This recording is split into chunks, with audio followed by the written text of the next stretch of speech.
বান্দা আল্লাহকে কত ভয় করে।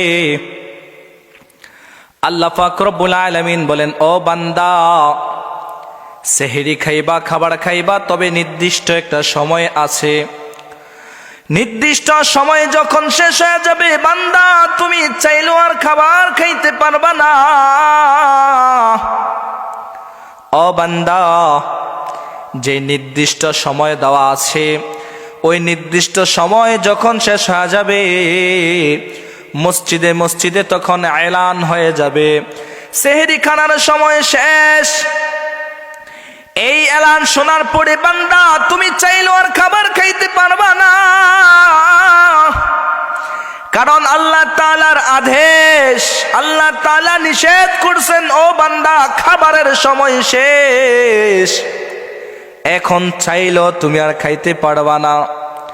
ও বান্দা, তোমাকে যে সময় দেওয়া হয়েছে খাবারের, ওই সময় শেষ, তারপর বান্দার খায় না, কারণ আল্লাহ তাআলা বলছেন তখন থেকেই তোমার খাবার বন্ধ, পানাহার বন্ধ, তোমার দুনিয়ার গালি দেওয়া, স্ত্রীর কাছে যাওয়া, যে সব কারণে রোজাগুলোই ভেঙ্গে যায়, এই সব কাজগুলা বন্ধ। তখন থেকে বান্দার খানাও খায় না। যেই যেই কাজগুলা করলে রোজা ভেঙ্গে যাবে, এই কাজগুলাও করে না। বান্দা সারাদিন রোজা রাখে, সারাদিন তাসবিহ পড়ে, ফজর পড়ে, জোহর পড়ে, আসর পড়ে, মাগরিব পড়ে, এশা পড়ে। আল্লাহ কয়, দেখছো আমার বান্দা আমারে কত ভালোবাসে। আহারে শুধু তাই না,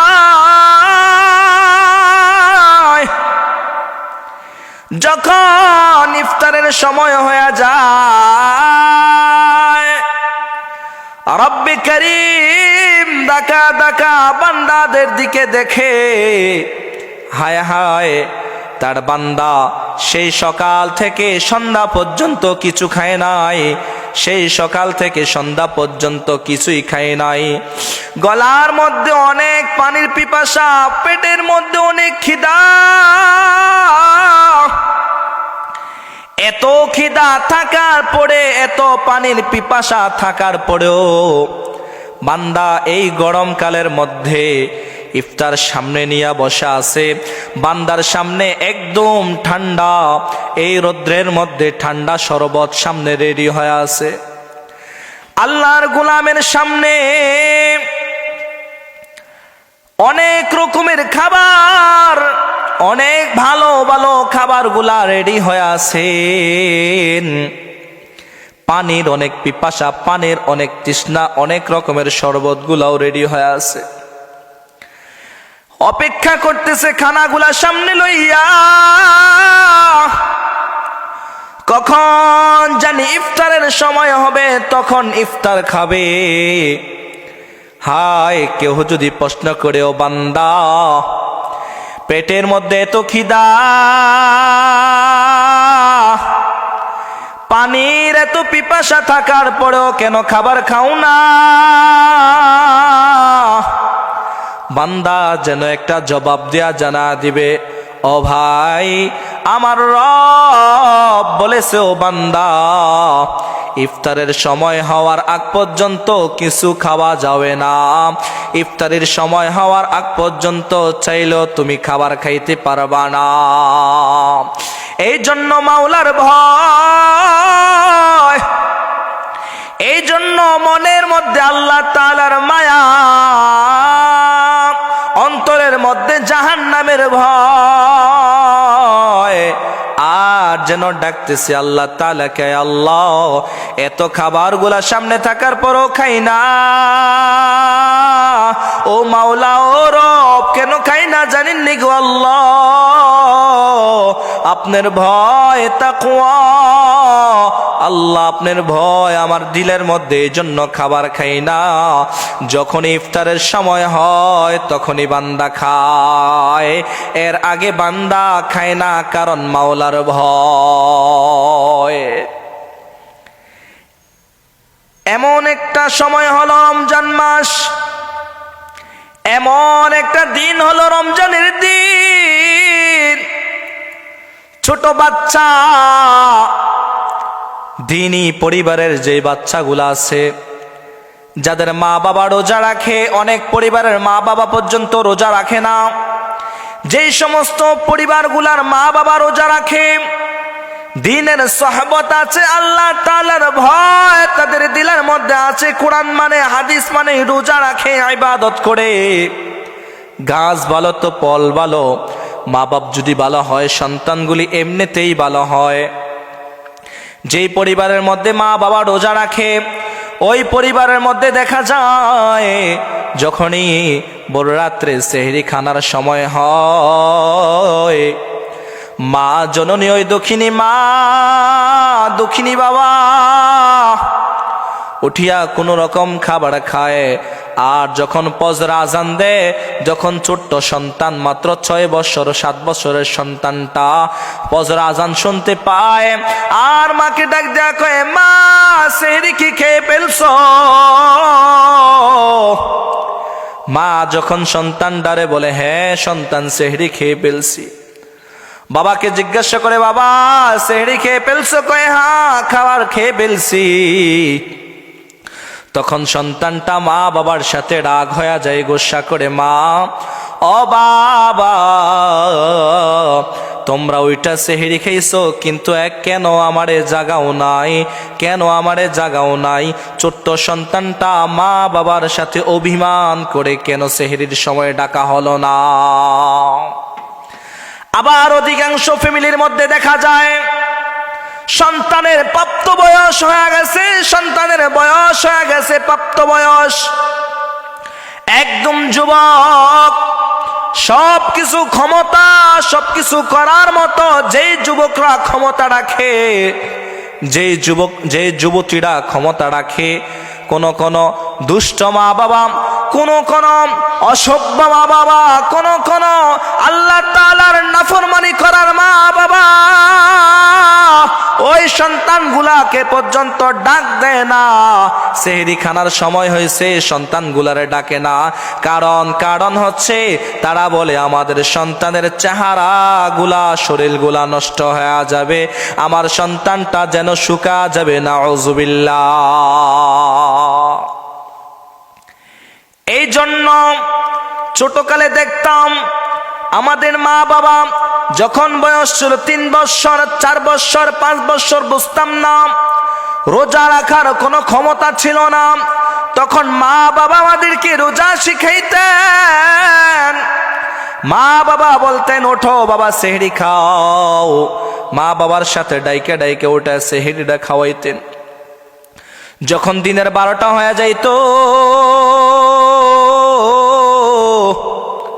তখন আর থাকতে পারতাম না, তখন মা ডাক দেওয়া বলতো, ঠিক আছে খাবার খেয়ে ফেলো। আবার খাবার খেয়ে ফেলতাম। আবার যখন খাবার খাইতে যাইতাম বলতাম, না মা আমি রোজা রাখবো। অনেক চেষ্টা করতাম, কিন্তু রাখারও ক্ষমতা নাই।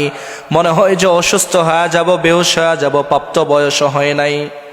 তখন মা জননী দেখতাম বুঝাইতো, সন্তান আজ সকাল থেকে একদম ভোর রাত্রি থেকে এই দিন 12টা পর্যন্ত তুমি রোজা রাখছো, আগামীকাল যখন আবার রোজা রাখবা, দেখবা তোমার একটা রোজার সওয়াব আল্লাহ তাআলা তোমাকে দিয়ে দিবেন।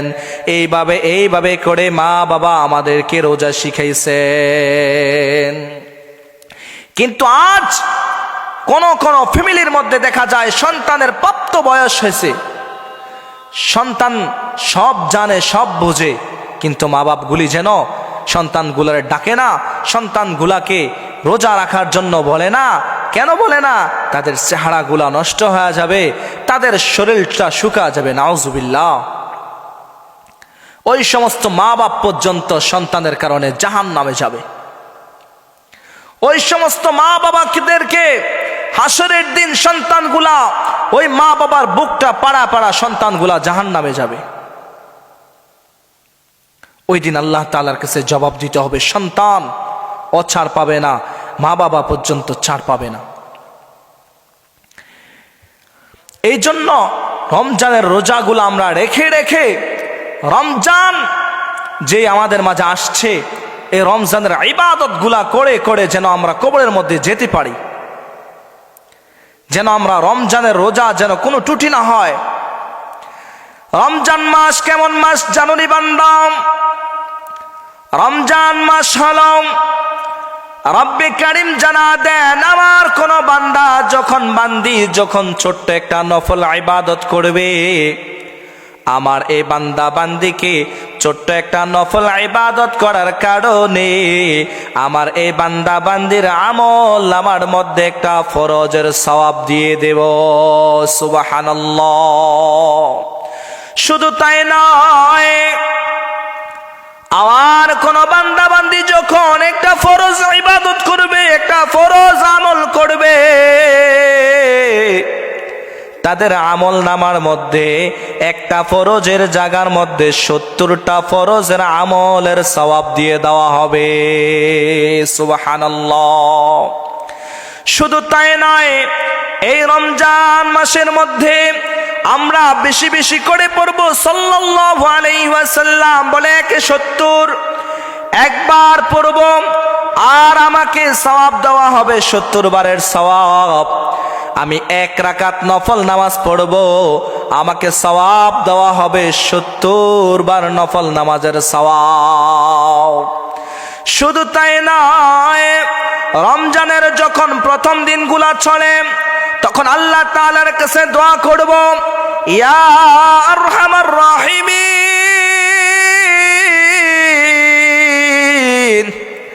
আল্লাহ এই রমজানের এই দিনগুলা চলতেছে গো আল্লাহ, আমার উপরে আপনার খাস রহমত নাজিল করেন আল্লাহ।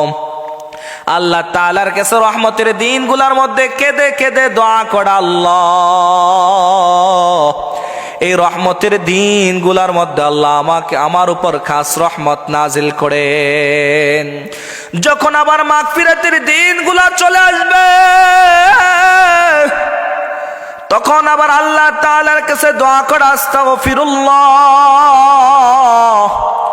আস্তাগফিরুল্লাহাল্লাযী লা ইলাহা ইল্লা হুয়াল হাইয়ুল কাইয়্যুম ওয়া আতুবু ইলাইহি লা হাওলা ওয়ালা কুওয়াতা ইল্লা বিল্লাহিল আলিয়্যিল আযীম। আল্লাহ তাআলার কাছে দোয়া করা, আল্লাহ মাগফিরাতের দিনগুলোর মধ্যে সকলকে ক্ষমা করে দেওয়া হচ্ছে, রব্বে কারীম আপনি আমাদেরকেও ক্ষমা করে দেন। আল্লাহ তাআলার কাছে দোয়া করা। যখন আবার নাজাতের দিনগুলা চলে আসবে, তখন আবার আল্লাহ তাআলার কাছে জাহান্নাম থেকে মুক্তি চাওয়া, আল্লাহুম্মা আজিরনি মিনান নার, রব্বে কারীম আমাকে জাহান্নামের আযাব থেকে মাফ করে দিয়েন। রহমতের ফেরেশতারা তখন আল্লাহ তাআলার কাছে বলে, আল্লাহ আপনার এই বান্দা জাহান্নাম থেকে মুক্তি চায়, তাকে জাহান্নাম থেকে আযাব থেকে তাকে পানাহ চায়, তাকে জাহান্নামের আযাব থেকে মাফ করে দিয়েন। হাদিসের মধ্যে আসছে, আল্লাহ তাআলার বান্দা যখন বলে, আল্লাহ আল্লাহুম্মা আজরিনি মিনান নার, আয় আল্লাহ আমি জাহান্নাম থেকে মুক্তি চাই, আমি জাহান্নাম থেকে পানা চাই। হাদিসের মধ্যে আসছে, তখন জাহান্নাম আল্লাহ তাআলার কাছে বলে, আল্লাহ আপনার যেই বান্দা আমি জাহান্নামকে চাই না, আমি জাহান্নামও আপনার ওই বান্দাকে চাই না। আল্লাহ তাআলার কাছে আর দোয়া করা, আল্লাহুম্মা আজিরনি মিনান নার, আল্লাহ জাহান্নাম থেকে মুক্তি করে দেন, জাহান্নাম থেকে পানা চাই, জাহান্নামের আগুন থেকে পানা চাই। আরো দোয়া করে, আল্লাহুম্মা ইন্নী আসআলুকা রিযাকা ওয়াল জান্নাতা ওয়াল ফিরদাউস। আল্লাহ তাআলার কাছে বলে, আল্লাহ মৃত্যুর পরে জান্নাতুল ফিরদাউস দিয়েন, জাহান্নাম থেকে মুক্তি করে জান্নাতুল ফিরদাউসের মধ্যে ঢুকা দিয়েন। তখন জান্নাত আল্লাহ তাআলার কাছে ডাক দেয়া কয়, আল্লাহ আপনার যেই উম্মত, আপনার যেই বান্দা আমি জান্নাতকে চাই, আমি জান্নাত আপনার ওই বান্দাকে চাই। সুবহানাল্লাহ। রমজানের ওই দিনগুলো আসছে যেন আমাদের মাঝে খুশির মৌসুম, যেন আমাদের খুশির দিনগুলো আসছে। কত মজার দিন, মা বাপ ভাই বোন সবাই একসাথে বসে ইফতার করবে, মা বাপ ভাই বোন সবাই একসাথে বসে ইফতার করবে, কত আনন্দ। ওই গভীর রাতে উঠিয়া সবাই আবার সেহরি খায়, সবাই আবার একসাথে তাহাজ্জুদ পড়ে, সবাই আবার একসাথে ইফতার করে, কত আনন্দের কত দিন। সারাদিন আল্লাহ তাআলার ভয়ে খাবারও খায় না, সারাদিন আল্লাহ তাআলার ভয়ে খাবার খায় না, সারাদিন যেন কত খুশি খুশি কাটে। যখন আবার দুপুর বেলা হয়ে যায়, শরীরটা আবার ক্লান্তি হয়ে যায়, আবার যখন ইফতারির সময় হয়ে যায়, তখন বান্দা বান্দিরা মনে করে হায় হায় পেটের মধ্যে এত খিদা আর এত বেশি পানির পিপাসা, মনে হয় যেন এখন এক জগ শরবত খেয়ে ফেলতে পারবো, মনে হয় যেন এক জগ পানি খেয়ে ফেলতে পারবো, মনে হয় যেন অনেকগুলা খাবার খেয়ে ফেলতে পারবো। কিন্তু আল্লাহ তাআলার কেমন মহাব্বত আর কেমন আজমত, আল্লাহ তাআলার নেয়ামত কেমন, বলে যে এক গ্লাস পানি খাওয়ার পর সারা দিনের তৃষ্ণা শেষ, মাত্র এক গ্লাস খাবার খাওয়ার পর সারা দিনের খিদা শেষ। এই হলো রমজান মাস, এই হলো রমজান মাসের ইফতার। এই যেন রমজান মাস আসছে, যেন রমজানের ঘ্রাণ আমাদের নাকে লাগতেছে, যেন আমরা রমজানের ঘ্রাণ পাচ্ছি। এই রমজান মাসে আমরা রোজা রেখে রেখে যেন ইবাদত করতে পারি। আল্লাহ তাআলা আমাদের সকলকে তৌফিক দান করুক। ওয়া মা আলাইনা ইল্লাল বালাগ, ওয়া আখিরু দাওয়ানা আলহামদুলিল্লাহি রাব্বিল আলামিন। আসসালামু আলাইকুম ওয়া রাহমাতুল্লাহ।